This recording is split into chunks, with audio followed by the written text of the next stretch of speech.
وہ ہمارے ایک دانشور ہے، انہوں نے مضمون لکھا، کئی باتیں بڑی پسند آتی ہیں.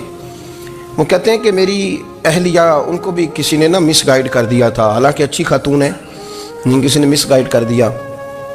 تو وہ بھی سماجی اور ویلفیئر، اور یہ خواتین کو شوق ہوتا نا بننے کا، تو وہ بھی سماج کے اندر اچھا مقام تلاش کرنے کے موڈ میں آ گئی. تو کئی ایک دن جانا تھا تو بڑی بن سور کے میرے ساتھ وہ گاڑی میں بیٹھ گئی. تو میں گاڑی میں، عورتوں کو یہ بھی مسئلہ ہوتا ہے نا کہ ہماری تعریف کرو، تو کئی دفعہ بعض مردوں بیچاروں کو جھوٹ بولنا پڑتا ہے، تو زبردستی کراتی ہیں نا جی. تو اس میں گنجائش بھی دی ہے شریعت نے گنجائش دی ہے کہ کبھی بیوی کو راضی کرنے کے لیے خلاف واقعہ بات کرنی پڑے تو کر لینی چاہیے. تو وہ کراتی بھی ہیں. 3 موقع پر خلاف واقعہ بات کرنے کی اجازت ہے.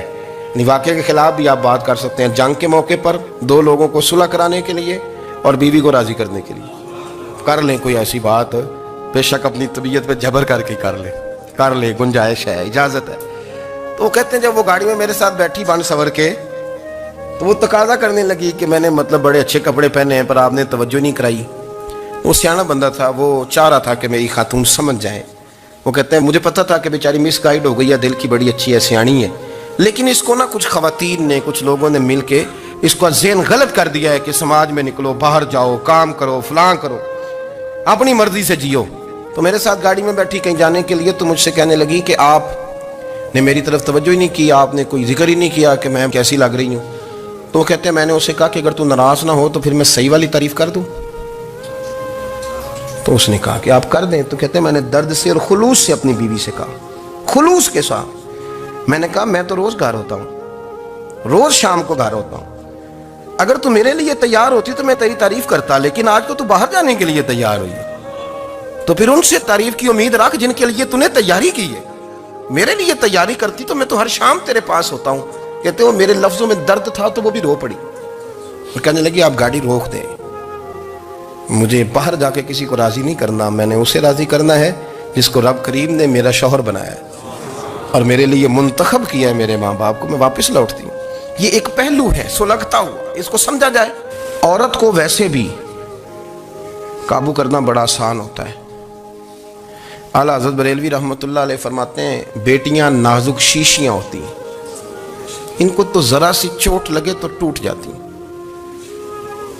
دیکھیں کتنا بڑا جملہ کا بریلی کے امام، نازک شیشیاں، ذرا کوئی آدمی گمراہ کرتا ہے، ذرا خراب کرتا ہے. اب دیکھیں نا، یہ جو بچیوں کو بچے مس گائیڈ کرتے ہیں، انہیں بڑے بڑے خواب دکھاتے ہیں، وہ بیچاری ماں باپ کو چھوڑ کے، بہن بھائی کو چھوڑ کے اس کے ساتھ شادی کرتی ہے. پھر جو اس کا بعد میں حشر ہوتا ہے، آپ ادلیاں نو سردار پہن تکے تے شرما والیاں نو جھوٹے ڈولیاں دے.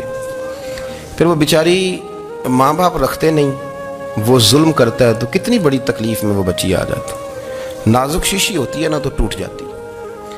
یہی حال اب جدید خواتین اور یہ جو کچھ اینکر پرسن ہیں، یہ اصل میں نا یہ آپ کو سیاست سکھاتے ہیں، لیکن یہ مادر پیدر آزاد لوگ ہیں، بالکل آزاد.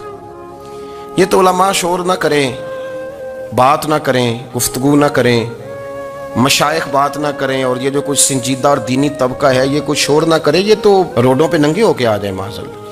خوفناک نظریہ رکھتے ہیں یہ لوگ. عورت کو کہتے ہیں تیرے حقوق ہم تجھے لے کے دیں گے. مثلاً وہ کون سا حق ہے جو تم نے لے کے دینا ہے؟ میرے نبی کریم صلی اللہ علیہ وسلم نے اس کو بیٹی بھی بنایا ہے، اس کو بہن بھی بنایا ہے، اس کو ماں بھی بنایا ہے، اسے بیوی کا عالی شان رتبہ بھی عطا فرمایا ہے. اور چونکہ بیٹی کا بھی حق بڑا بیان کیا جاتا ہے، بہن کا بھی، ماں کا بھی. اور بیوی کے معاملے میں لوگ سمجھتے ہیں کہ زیادہ بات نہیں کرنی چاہیے، شاید مسئلہ خراب ہو جائے. حالانکہ نبی پاک صلی اللہ تعالیٰ علیہ وسلم نے بیوی کے بارے میں پتہ کیا فرمایا؟ فرمایا جب تم نکاح کر لیتے ہو تو اپنا ایمان محفوظ کر لیتے ہو. اب میں اس کی شرح نہیں کرتا، آپ خود کر لیجئے گا کہ وہ ایک ایسی شخصیت ہوتی ہے کہ جس کی موجودگی میں آپ کا ایمان محفوظ ہے. اب میں نہیں سمجھتا کہ اس سے بڑی بات کوئی اور ہو سکتی ہے، جس کی موجودگی میں آپ کا ایمان. اور بھائی یہ حدیث پاک عرض کر رہا ہوں، نکاح جب کوئی کر لے تو اس نے اپنا ایمان مکمل کر لیا. اس کا معنی یہ ہوا کہ آپ کا ایمان محفوظ ہے اس کی موجودگی میں. تو اس سے زیادہ بھی، یعنی ایمان سب سے قیمتی چیز ہے نا، تو اس کے محفوظ ہونے کی وجہ حضور نے نکاح بیان کر دی. اب میرا خیال ہے بیوی اگر کوئی اس سے بڑا حقوق مانگے گی تو بیوقوفی کرے گی. اتنا بڑا درجہ نبی کریم نے اسے عطا کر دی، اتنا بڑا مقام دے دیا کہ تو خاوند کے ایمان کے محفوظ ہونے کا ذریعہ بن گئی ہے. عورت کو جو حقوق رسول کریم صلی اللہ تعالی علیہ وسلم نے عطا فرمائے، نبی پاک نے جو حقوق دیے. دیکھیں نا، حضرت عبداللہ ابن عمر رضی اللہ تعالیٰ عنہ کی اہلیہ بیمار تھی، تو جلدی جلدی سے وہ آئے. تو جب بہت جلدی ہو، سفر بڑا شدید تھا، تو آپ نے جلدی سے نماز ادا کی، جلدی سے چلے. آپ کے خادم کہنے لگے حضور خیریت ہے؟ فرمایا میری بیوی بیمار ہے. تو اس نے عرض کی حضور آپ کی اہلیہ بیمار ہے. تو آپ نے نماز بھی جلدی سے پڑھی، سفر بھی جلدی جلدی کیا. تو فرمانے لگے یہ وہ چیزیں ہیں جو ہمیں مدینے والے رسول نے سکھائی. آپ اس کیفیات کو سمجھیں کہ حضور صلی اللہ علیہ وسلم نے درس دیا. اور پھر ایک اور بہت بڑی بات، یہ فضیلت کسی اور کو نہیں دی. جو عورت کو حضور نے فضیلت دی، یہ فضیلت کسی اور کو نہیں دی. کبھی حضور نے فرمایا کہ تمہارا ابا تمہارے ساتھ بہت سخت رویہ کرے تو تم نے اس کو اس سختی پر داد دینی ہے. فرمایا چلو اگر وہ زیادتی بھی کرے تو تم نے اس کے ساتھ سلوک اچھا ہی کرنا ہے. لیکن آپ ایک بات کو سمجھے نا کہ بچے کے بارے میں، بیٹے کے بارے میں، بیٹی کے بارے میں فرمایا 10 سال کے ہو کے نماز نہ پڑھے تو سختی کرو، تمہارا ڈنڈا بھی لٹکنا چاہیے. بہت ساری جگہوں پہ بہت سارے لوگوں کے لیے سختی کا حکم دیا، لیکن عورت کے لیے حضور نے جو جملے کہے، اصل میں ہم سمجھتے ہیں کہ یہ ایک بات ہے، مشہور ہو گئی ہے روایت حدیث، تو بس اس کے پس منظر پر اور جملوں کے حسن پر شاید معاذ اللہ غور کرنے کی ضرورت نہیں. ذرا اس لفظ کی تاثیر پر غور کریں. حضور نے فرمایا عورت ٹیڑھی پسلی سے پیدا کی گئی ہے، یہ ٹیڑھی ہے، کو سیدھا کرنے کی کوشش کرو گے تو ٹوٹ جائے گی. تو حضور پھر ہمارے لیے حکم کیا ہے؟ فرمایا جیسی ہے تم اسی کے ساتھ نبھا کرو. آپ سمجھیں کہ اتنا محفوظ حضور نے درجہ دے دیا بی بی کو، اتنا محفوظ کہ فرمایا غلطی بھی ہو تو میرے غلاموں تم اس کے ساتھ نبھا کرو، گزارا کر لو. کو کیا اور حق چاہیے عورت کو، جس کو اس کی غلطیوں سمیت نبی پاک نے قبول کرنے کا حکم دے دی، اس کی کمزوریوں سمیت قبول کر لو. اب اس کو اور کیا کوئی کمزوریوں سمیت قبول کرتا ہے؟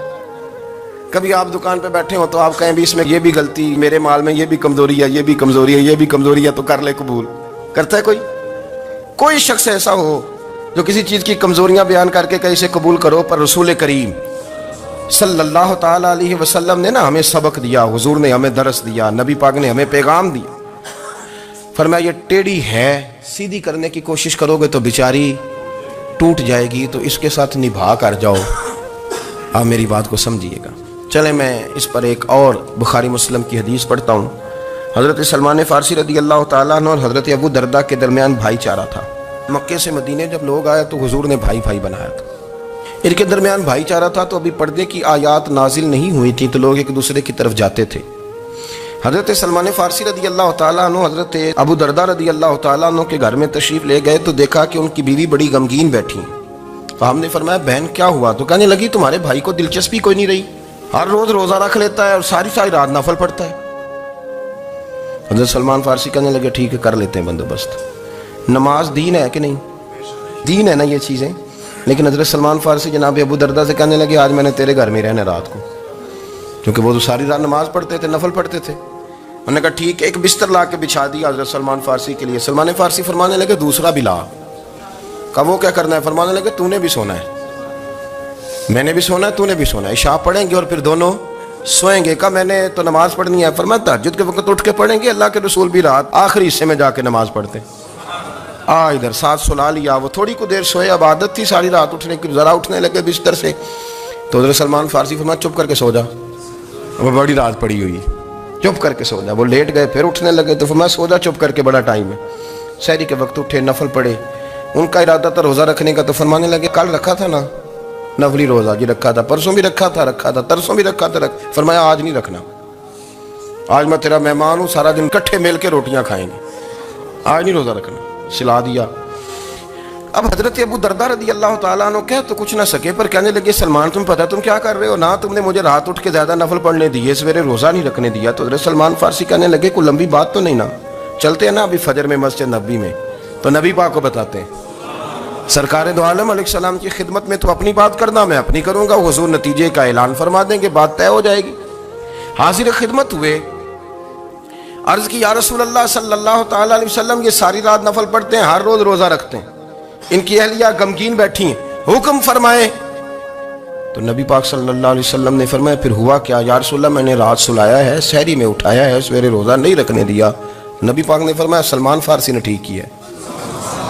سلمان فارسی نے ٹھیک کیا. پھر حضور نے فرمایا, نبی کریم نے فرمایا, ابو درداء تیرے اوپر اگر اللہ کا حق ہے, اس کے رسول کا حق ہے, دین کا حق ہے, تو فرمایا تیری آنکھ کا بھی تیرے اوپر حق ہے, تیرے وجود کا بھی تیرے اوپر حق ہے. یہ حضور نے فرمایا. تیرے بچوں کا بھی تیرے اوپر حق ہے, تیری بیوی کا بھی تیرے اوپر حق. اس حق کو بھی سمجھے. حقوق اللہ بھی ہیں, پر تیری آنکھ کا بھی تیرے اوپر. کیا مانا کہ تیری آنکھ سونا چاہتی ہے تو اسے سلا بھی. تیرے وجود کا بھی تیرے اوپر حق ہے, تو تیرا وجود آرام کرنا چاہتا ہے تو اسے آرام بھی کرا. اور پھر وہاں نبی پاک صلی اللہ علیہ وسلم نے فرمایا, میں تم سب, سننا یہ لفظ حدیث کے, حضور نے اسی موقع پر فرمایا, میں تم سب سے زیادہ اپنے رب کو جانتا ہوں اور میں تم سب سے بڑھ کر اپنے رب سے ڈرتا ہوں. حضور فرمانے لگے, میں روزہ بھی رکھتا ہوں, افطار بھی کرتا ہوں, یعنی کبھی رکھتا ہوں اور کبھی نہیں رکھتا. فرمایا میں نفل بھی پڑھتا ہوں اور اپنی بیویوں کو وقت بھی دیتا ہوں. سرکار مسجد میں بھی آتے تھے, نواسوں کے ساتھ کھیلا بھی کرتے تھے, ان کے ساتھ پیار بھی کرتے تھے. تو اتنے بڑے حقوق حضور نے بیان فرمائے عورتوں کے کہ تمہاری بیوی کا بھی تمہارے اوپر. لو ایک حدیث بخاری کی اور یہاں بیان کر دیتا ہوں. ایک شخص نے آ کے عرض کی, یا رسول اللہ صلی اللہ تعالی علیہ وسلم, جہاد کے لیے تیاری ہو گئی ہے, صفیں بن رہی ہیں, مجاہدین کی تیاری ہے, تو میرا بھی نام لکھ دیا گیا ہے مجاہدوں کی لسٹ میں, لیکن یا رسول اللہ صلی اللہ تعالی علیہ وسلم, میری بیوی نے حج کی تیاری کر لی ہے اور میرے دوستوں نے, صحابہ نے میرا نام مجاہدین کی لسٹ میں لکھ دیا, تو میرے لیے کیا حکم ہے؟ یہ بخاری مسلم ہے. تو نبی پاک صلی اللہ تعالی علیہ وسلم نے فرمایا, جہاد پہ کوئی اور چلا جائے گا تو بیوی کے ساتھ حج کرنے جا, اسے محرم کی ضرورت ہے, وہ تیرے بغیر کیسے جائے گی؟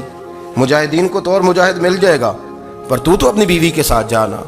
نبی پاک صلی اللہ علیہ وسلم نے مرد کو محافظ بنایا ہے, عورت کو مرد کا قیدی نہیں بنایا, بلکہ عورت کو حفاظت عطا کی اور مرد کو اس کا محافظ بنایا. اب بچیاں آزاد ہونا چاہتی ہیں, اور آزادی بھی وہ والی کہ جو بنیادی طور پر آزادی نہیں, فحاشی ہے. میں نے بہت پہلے کہا ہے کہ اسلام بیٹیوں کو قیمتی سمجھتا ہے. جس بندے کے پاس 20 تولے سونا ہو وہ چوک میں لے کے نہیں آتا, وہ قیمتی چیز ہے, اس نے چھپا کے رکھی ہوتی ہے. تو جو نبی پاک صلی اللہ علیہ وسلم کا کلمہ پڑھنے والے بیویاں, اسلام انہیں قیمتی سمجھتا ہے, کہتا ہے کہ تم قیمتی ہو, لہذا گھر کے اندر رہو, تم باہر نہ ہو. لیکن عورتیں ہیں کہ ان کو بلا وجہ لوگ خراب کر دیتے ہیں اور بلا وجہ وہ اس مغالطے کا شکار ہو جاتی ہیں.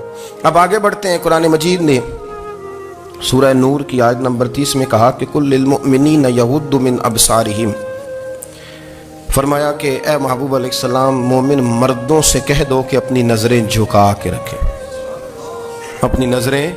اور اگلی آیت میں فرمایا وَقُلْ لِلْمُؤْمِنَاتِ يَغْضُضْنَ مِنْ أَبْصَارِهِنَّ, فرمایا کہ اے محبوب مومن عورتوں سے بھی کہہ دو کہ اپنی نظریں